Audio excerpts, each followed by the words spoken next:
My father was a retired Navy SEAL. If you had walked through his house, looked at his walls, rummaged through his drawers, you would never have known it. There were no medals displayed in shadow boxes, no photographs of him in uniform shaking hands with important people, no stories shared over dinner about the things he had seen and done. He lived quiet, and he died the same way. He never liked attention, never sought it out, never seemed to need it the way some people do. Growing up in Norfolk, Virginia, in that modest 3-bedroom house near the water, I didn't even know what he had done for a living until I was almost 20 years old. Other kids talked about their father's promotions, their retirement parties, the proud moments when medals were pinned to chests in ceremonies they would remember forever.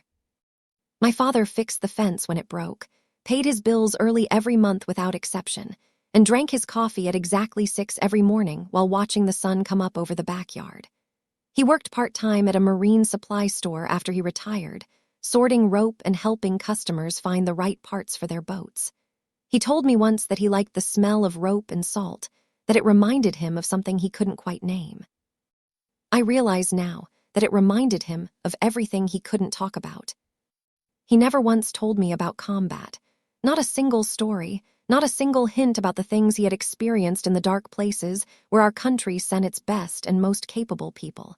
When he passed, it was sudden and unglamorous, a heart attack in his kitchen while he was making his nightly cup of tea. A neighbor found him 2 days later when he didn't answer the door. The medical examiner called me at work, and I remember staring at my computer screen, reading the same sentence over and over without understanding the words. My father was dead. The man who had been steady as a stone my entire life, who had never been sick, never complained, never showed weakness, was gone in an instant. He had no visible wealth to speak of, no second property hidden somewhere warm, no secret lifestyle that hinted at anything beneath the surface. His will was simple and handwritten, filed properly with a local attorney who had known him for years. The house went to me. Everything else was minimal, ordinary, the kind of estate that barely required probate. My older brother Daniel called before I had even finished arranging the funeral. His voice had that familiar edge to it, that slightly sharp quality that always made me brace for something unpleasant. "Guess that's it, huh?" he said. "Dad never had much." There was something in his tone that bothered me immediately. It wasn't grief, though I suppose grief was buried in there somewhere beneath everything else. It was assessment. He was already calculating, already taking inventory of what our father had left behind and what it meant for him. I felt a flicker of something uncomfortable in my chest, a warning I couldn't quite name. We buried our father at Arlington because he had earned that right, though he had never spoken about it. When the chaplain finished speaking and the rifle volley echoed across the cemetery, I felt something settle inside me. Final. Clean. I was ready to leave, to go back to the house and begin the long process of figuring out what came next, when I saw the general walking toward me. He didn't announce himself with rank or title. He didn't stride forward with the commanding presence you might expect from someone who had earned 4 stars. He simply approached with the unhurried calm of a man who had seen enough of life's drama to know that most of it was unnecessary. I only noticed the stars on his shoulders when the light caught them at a certain angle. He looked to be in his late 60s, composed in that way that military men often are, carrying his years with dignity rather than burden. He extended his hand, and I took it, feeling the firm grip of someone who had spent a lifetime understanding the weight of human contact. "I served with your father," he said. The words surprised me more than I could articulate. My father had never mentioned serving alongside anyone who reached that level of command. He had never mentioned serving alongside anyone, period.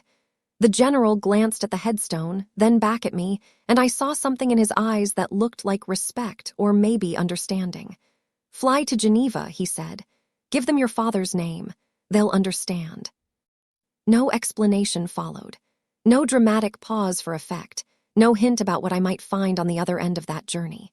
He simply handed me a plain white card with nothing on it but a phone number with a Swiss country code and a last name written neatly in blue ink. Before I could ask a single question, before I could even process what had just happened, he nodded once with military precision and walked away. I stood there holding that card long after he disappeared among the rows of marble, feeling the winter air move across my face and wondering if I had imagined the entire encounter. I didn't tell Daniel about it. Something told me to keep it close, to protect whatever this was until I understood it better. That evening, I went back to my father's house. The place still smelled faintly of Old Spice and motor oil, those familiar scents that had defined my childhood. His boots were by the door, positioned neatly as they always were. His coffee mug sat clean in the drying rack, the same chipped white mug he had used for as long as I could remember. Nothing about the house suggested international banking. Nothing about it suggested anything other than a modest, careful life lived by a man who appreciated simplicity. I opened drawers I had never opened before, feeling like an intruder in my own family's history.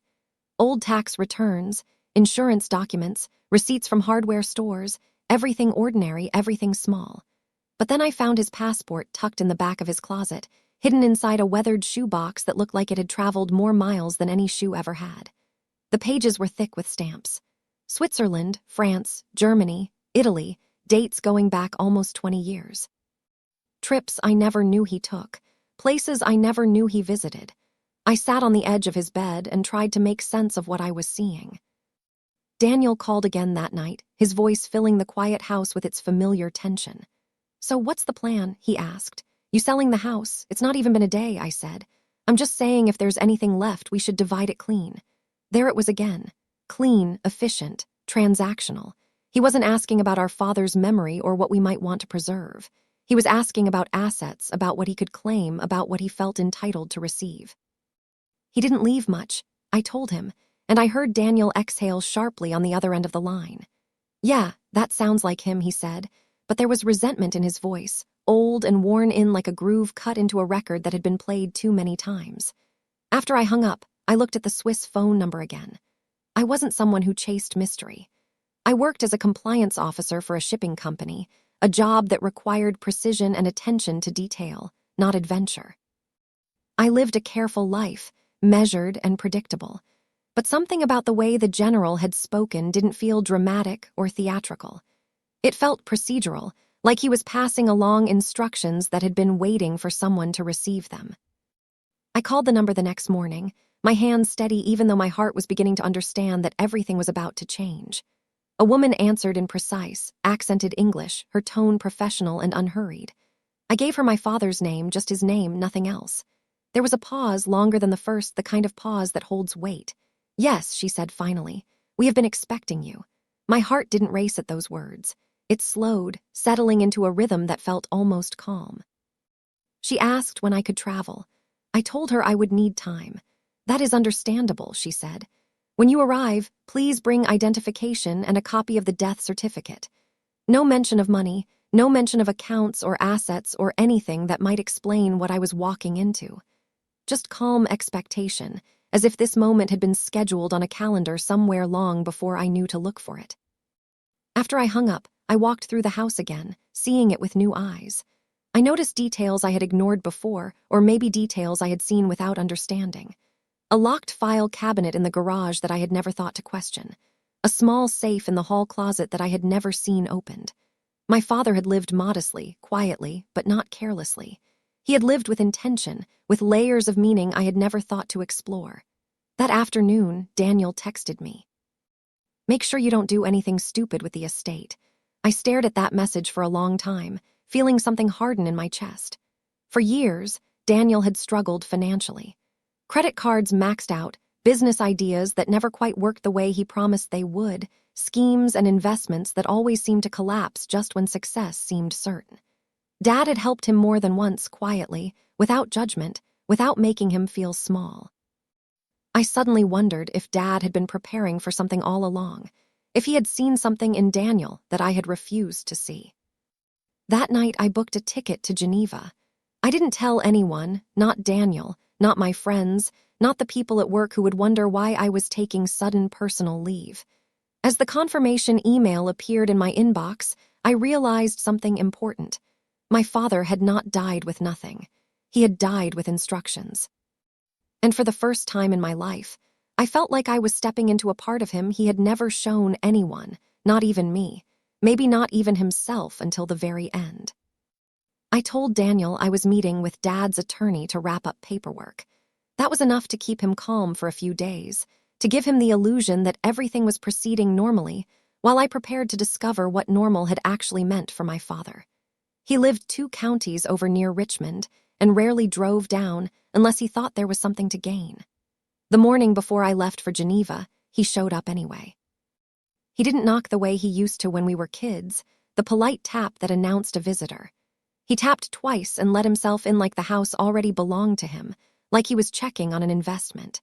He looked around the living room as if he were taking inventory, his eyes moving from the worn couch to the bookshelf to the mantel where there had never been medals or awards. "Place looks smaller," he said. "It's the same size," I told him. He ran his hand across the mantel, his fingers tracing the bare wood. "Hard to believe this, is it? That's what you keep saying," I replied. He turned toward me with an expression I couldn't quite read. "I just don't want you making decisions without me." "It was Dad's will," I said, "not mine." He laughed lightly, but there was no humor in it. "Yeah, and Dad always did things his own way." There was resentment in his voice, not loud or aggressive, just settled there like something old and worn in. We sat at the kitchen table where Dad had done his crossword puzzles every Sunday morning, and I could almost see him there, pencil in hand, focused on finding the right words. Daniel leaned back in the chair with the casual confidence of someone who believed he deserved more than he had received. "You know, he loaned me money," he said. "I know, more than once, I know that too." Daniel rubbed his face with his hands, suddenly looking tired. He said it wasn't a big deal, said I'd figure things out. "You didn't," I said quietly. The words landed harder than I meant them to. He stiffened. "Easy for you to judge. You always played it safe. Maybe I had." I worked a steady job, paid my mortgage on time, contributed to my retirement account. I didn't chase investments or open restaurants or buy boats I couldn't afford. Daniel did all of that. "Dad loved you," I said. "He respected you," Daniel replied. "There's a difference." The comment stayed with me long after he left, echoing in the empty house. That afternoon, I packed one small suitcase. I tucked Dad's passport into my carry-on along with the death certificate and my own identification. I didn't know what I would be walking into, but something told me it wasn't going to be a vault full of gold bars and diamonds.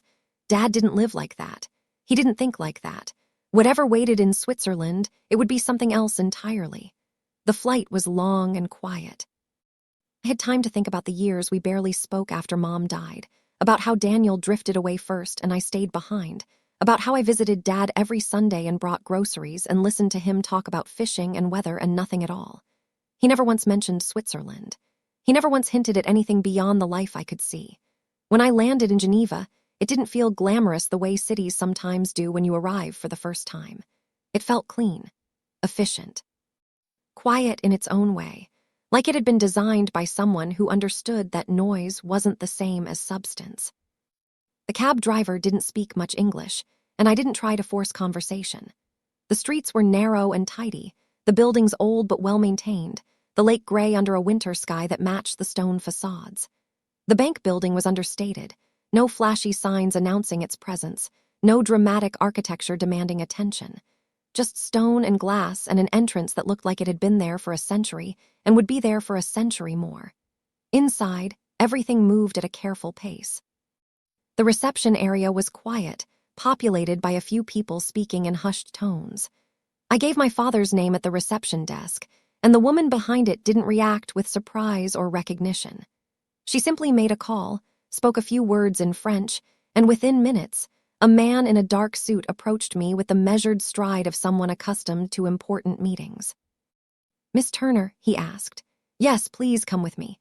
We walked down a corridor that smelled faintly of polished wood, no marble statues or dramatic security gates, just doors and quiet and the soft sound of our footsteps on carpet. He led me into a private office and closed the door gently behind us. "I'm very sorry for your loss," he said, taking a seat behind a desk that looked older than my grandfather. "Your father was a disciplined man." That word caught my attention. Disciplined. It was the second time I had heard it used to describe him, and both times had come from people who knew a version of him I had never met. "You knew him?" I asked. "In a professional sense," he replied. He opened a folder on his desk, revealing documents neatly arranged with the precision of someone who understood that details mattered. My father's signature appeared on several pages, dated over 2 decades ago. He established a trust here in 2002, the man explained. It has been maintained with consistent contributions since that time. I stared at the numbers on the page. They were not billionaire numbers, the kind that appear in magazines and spark public fascination. But they were substantial, enough to change a life, enough to protect several families, enough to make me understand that everything I thought I knew about my father was incomplete. This can't be right, I said. It is correct, he assured me. What was it for? The banker folded his hands on the desk. Your father designated the trust to support a specific group of individuals, former service members, certain medical needs, family assistance in case of hardship. I sat back slowly, feeling the weight of the chair beneath me. He never said anything. He would not have, the banker said. Confidentiality was important to him. And me, I asked. You are the successor trustee. The room felt smaller in that moment, the walls drawing closer. He structured it so that you would assume oversight upon his passing. The funds cannot be dissolved without your approval. I thought of Daniel immediately, his debts, his expectations, his certainty that Dad had nothing to leave behind. Are there other beneficiaries? I asked. Several, he said. We have contact information. They are unaware of your father's passing. The banker slid another envelope toward me. There is also a letter, he said, written in your father's hand. It was to be given only after his death. My hands trembled slightly as I picked it up, feeling the weight of paper that carried more than words. Before I opened it, my phone buzzed. Daniel. I let it ring once before answering, knowing he wouldn't wait. So he asked immediately, what did the lawyer say? I'm still reviewing paperwork, I said. Is there anything? He pressed. I looked at the numbers again, the reality of what my father had built. Yes, I said slowly, there's something. There was a long pause on his end, the kind of pause that holds calculation. How much? He asked. I didn't answer because in that moment I understood something clearly. The trust wasn't a secret fortune waiting to be divided. It was a responsibility. And my brother had no idea what our father had really been building all these years. I didn't tell Daniel the amount. I told him I needed time to understand what I was looking at, which was true. The numbers were real, but they weren't the whole story. What mattered more was the structure. My father hadn't simply stored money in Switzerland. He had built something deliberate, something with purpose and intention and safeguards. After I hung up with Daniel, I opened the envelope the banker had given me. The paper inside was thick and familiar, the kind of stationery that lasts. My father's handwriting hadn't changed since I was a child, block letters, straight lines, no flourish. If you're reading this, then I didn't get a chance to explain it in person. That line alone made my throat tighten. I did not hide this from you out of mistrust. I hid it because money changes how people listen. He went on to explain that after he retired, he stayed in touch with a small circle of men he had served with. Not reunions, not social calls, quiet check-ins that no one outside the circle would ever know about. Over time, some of those men had faced medical issues, injuries that never fully healed, cancers tied to deployments, financial strain after government benefits ran thin. He didn't complain about it. He didn't ask for recognition. He simply started setting money aside. You don't advertise help, he wrote. You just provide it. I folded the letter carefully and placed it back in the envelope. The banker returned with another folder, and inside were summaries carefully anonymized of the families who had received support over the years. Tuition for a daughter after her father's stroke. Mortgage assistance for a widow who would have lost her home. Medical transport for a man who needed specialized treatment across the country. My father had never been flashy, but he had been steady. This trust is currently valued at just over $12 million, the banker said. The number didn't register at first. $12 million. It wasn't celebrity wealth, but it was far more than I had imagined possible. My father had lived in a modest 3-bedroom house. He drove a 12-year-old truck. He clipped coupons. How? I asked. Investments, the banker said. Disciplined ones. Long-term conservative growth. He was consistent. That word again. He also declined several opportunities to withdraw funds for personal use, the banker added. I let that sink in. Daniel had always believed Dad had nothing, that he was tight, that he withheld. But he hadn't withheld. He had directed. What happens now? I asked. You assume full oversight, the banker replied. Disbursements continue unless you choose otherwise, and if I choose to liquidate, it is within your legal authority, he said evenly, though there would be tax implications. I thought of Daniel's voice on the phone. How much? The temptation to simplify everything, to dissolve the trust, divide the money, and move on crossed my mind. It would be easy. It would quiet the noise. But it would erase what my father had built. My brother will contest this, I said. The banker nodded slightly. The trust is valid under both Swiss and U.S. law. However, family disputes are not uncommon. He handed me a packet containing legal documentation and contact information for an American firm that specialized in international estate matters. This will not be dramatic, he said. It will be procedural. That reassured me more than I expected. When I stepped back out into the Geneva air, the lake looked the same as it had earlier, gray, steady, different. I walked slowly along the water before returning to my hotel, feeling the cold settle into my bones. I didn't feel rich. I felt responsible. That evening, Daniel called again. Don't dodge me, he said when I answered. What did he leave? Dad created a trust, I said. For who? For veterans and their families. Silence, and us. I'm the trustee. That's not what I asked. There's money, I said carefully. But it's not sitting in a checking account waiting to be split. How much? He asked again. 12 million, I said. He inhaled sharply. Jesus, he muttered, and he never helped me out properly. He did help you, I said, more than once. That's different, Daniel snapped. That was loans. This is inheritance. It's not that simple. It is that simple, he insisted. You're sitting on $12 million that should be divided. It's not mine to divide, I said. It's structured. He grew quiet. I'll talk to a lawyer, he said finally. I figured you would. After we hung up, I sat on the edge of the hotel bed and reread my father's letter. Money tests people. That line wasn't written, but I could hear him saying it. For years, Daniel believed Dad favored me. Maybe in some ways he did. Not because I was better, but because I listened. Now I was in a position that would test me too. I could dissolve the trust and walk away wealthy, or I could continue what my father had started and risk becoming the villain in my own family. I slept lightly that night. My dreams filled with images of my father standing at the edge of that lake in Geneva, watching, waiting. When I boarded the plane back to Virginia the next morning, I carried more than documents in my briefcase. I carried a decision that would define the rest of my life, and I knew Daniel wasn't going to accept it quietly. When I landed back in Virginia, the sky looked whiter than I remembered. Familiar, honest. Nothing about it hinted that I was carrying documents tying my name to $12 million in Switzerland. I drove straight from the airport to my father's house, and Daniel's truck was already in the driveway. He was sitting at the kitchen table when I walked in, a legal pad in front of him like he was preparing for a meeting that would determine everything. You move fast, I said. I called an attorney, he replied, probate specialist in Richmond. Of course he did. He didn't ask how my flight was. He didn't ask about Geneva. He went straight to the point. You're not keeping that from me, he said. I'm not keeping anything, I answered. But you don't understand what it is. Then explain it. I placed the folder on the table and opened it. I didn't hand it to him. I walked him through it the way the banker had walked me through it. It's a trust, I said, established in 2002. It supports specific veterans and their families, medical assistance, housing support, long-term care. Daniel frowned. That's charity, it's responsibility, and you control it. Yes, and I get what? I looked at him carefully, seeing the brother I had grown up with and the stranger he had become. You were not named as a beneficiary. The word sat between us. His jaw tightened. So he cut me out. He made a decision. Because I struggled, Daniel shot back, because I wasn't perfect. He wrote a clause, I said quietly, about financial stability. He didn't want the trust dissolved. That's not what I asked, Daniel said, slamming his hand lightly on the table. Not violent, just frustrated. What did he say about me? I hesitated. Daniel, I said.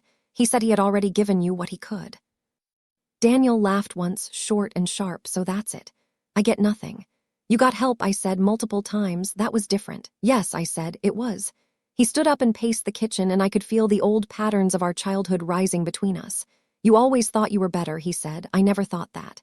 You stayed close to him. You knew how to talk to him. I didn't. That's not about money, I said. It is now. He stopped packing and turned toward me.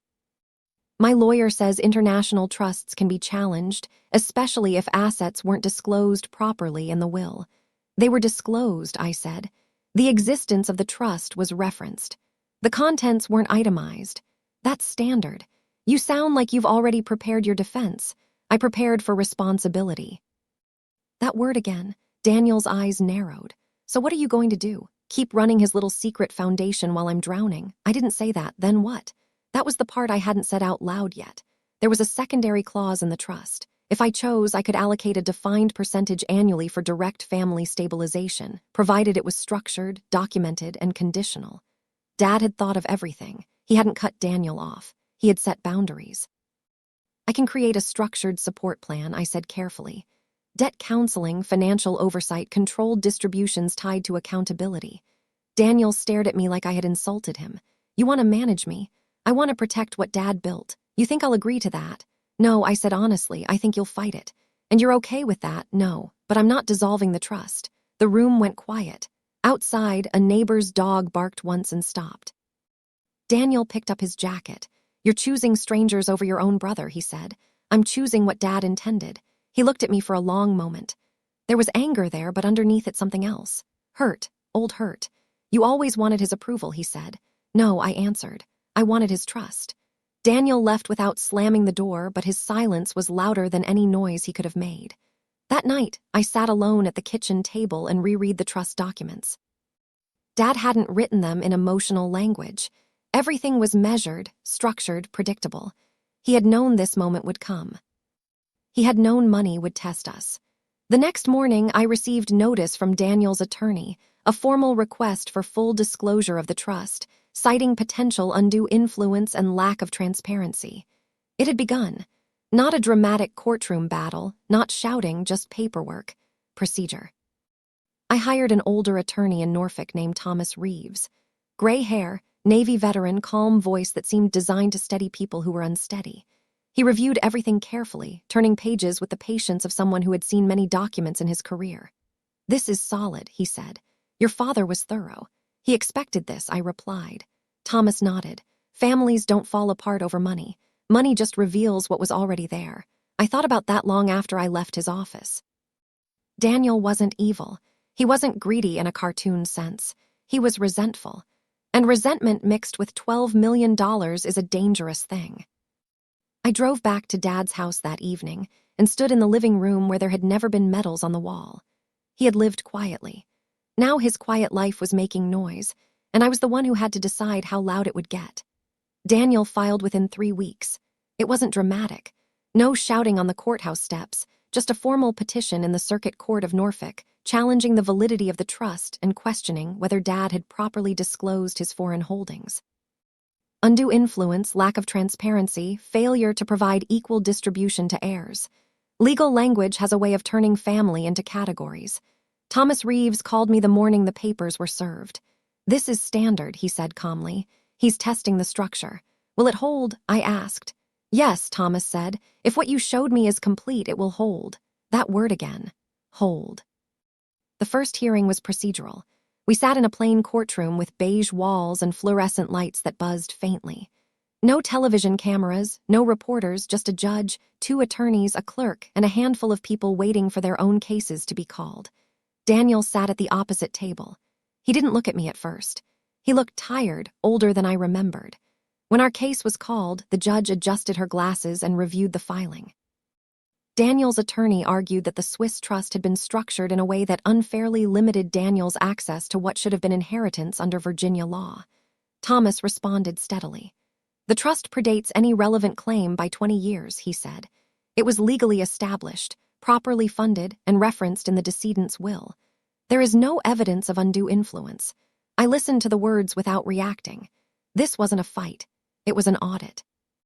The judge requested additional documentation and scheduled a follow-up hearing. Outside the courtroom, Daniel finally spoke to me directly. You could end this today, he said. How? I asked. Split it. It's not mine to split. It's $12 million, he said. Nobody would know. That's not true, I replied. Dad would know. Daniel shook his head. You're making him into something bigger than he was. No, I said quietly, I'm discovering who he was. The next hearing brought more documentation, Swiss certification, investment records, statements of disbursement to beneficiaries, everything clean, everything consistent.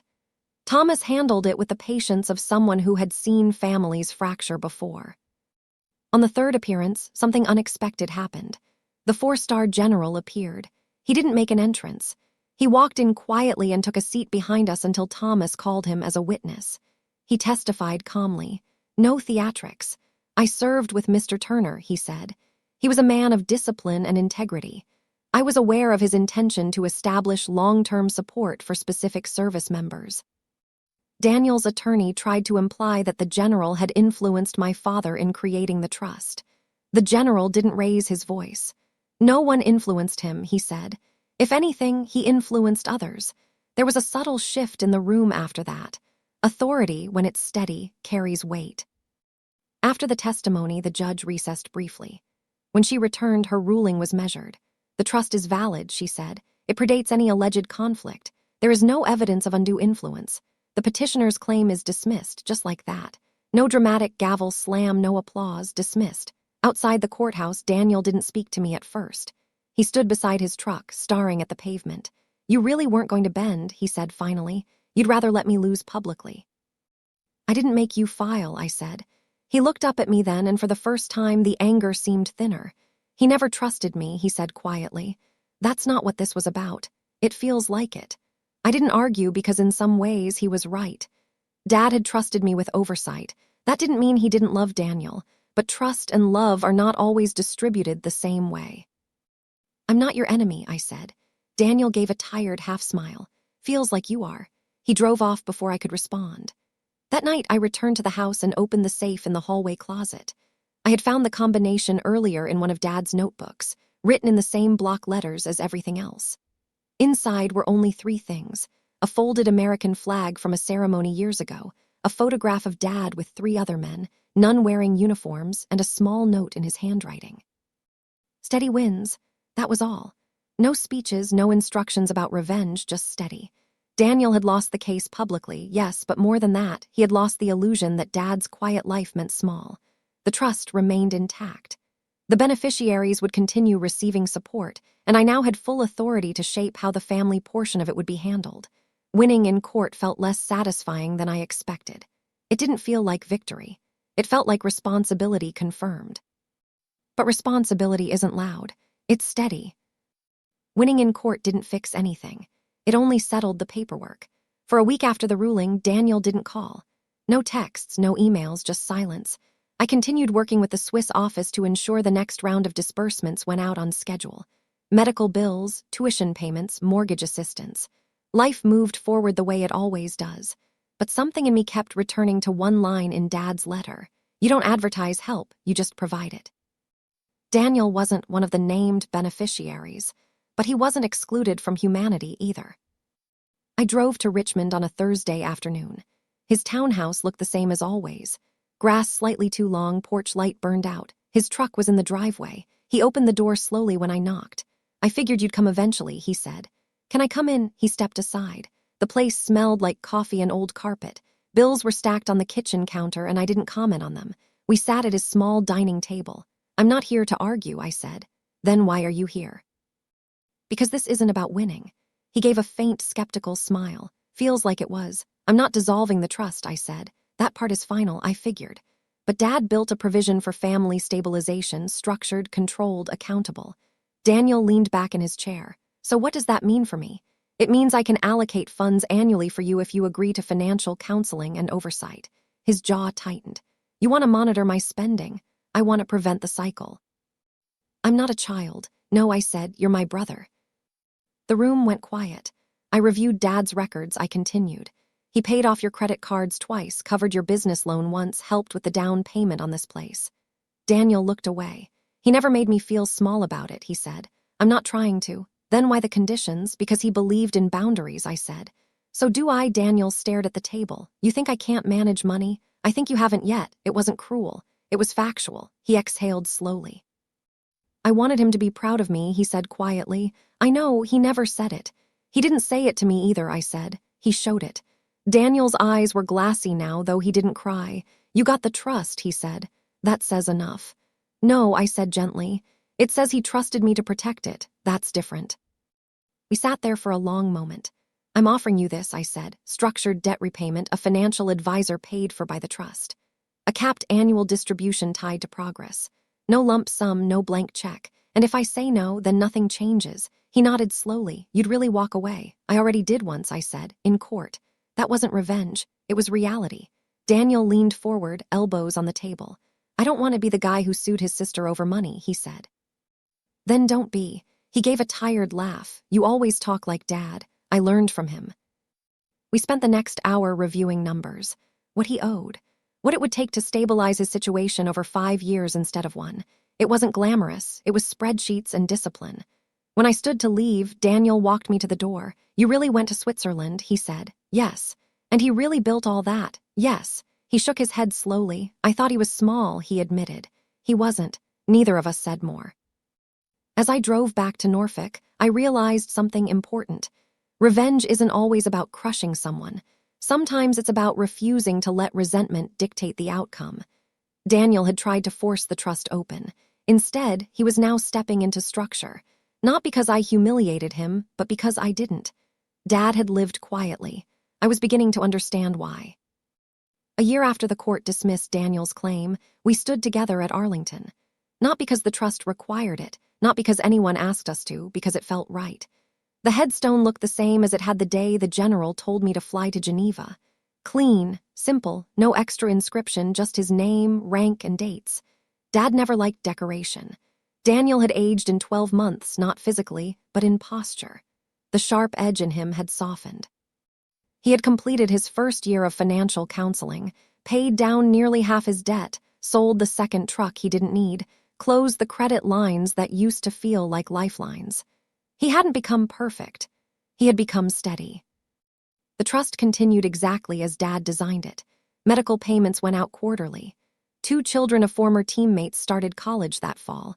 A widow in Texas kept her home because her mortgage was quietly brought current. No press releases, no foundation galas, just steady. Daniel glanced at the headstone. I used to think he was holding out on us, he said. He was holding something, I replied. Just not what we thought, he nodded.